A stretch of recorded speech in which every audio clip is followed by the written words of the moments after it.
So Okay. so the answer that I gave was more about if you're having a conversation just to see, are you talking to somebody that's a potential client? But when you're talking about an outreach, Mm-hmm. then from a creating curiosity standpoint, the number one way I think to create curiosity from an outreach is to ask a really smart question, to ask a question of the other person that gets them going like, oh, I haven't been asked that before. Let me come up with an answer to that. And it needs to be something that is related to them.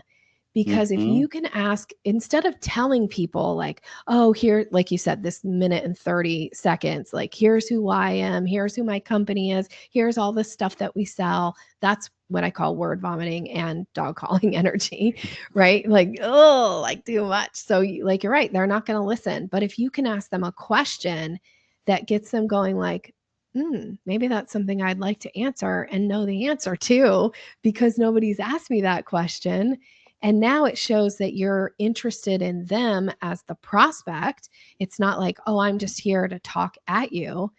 I'm here to talk with you. So if I can ask you a question that piques your interest, then we can maybe have a conversation. And I also believe that some of your questions should be about asking permission. I personally don't think you should sell to somebody that you don't have permission to sell to. So I always say in a call or in a conversation, you need to identify that you have these three things in place before you ever think about selling to somebody. Mm-hmm. One, you need to understand what's important to them. Do they have a need or a want for what it is that you offer?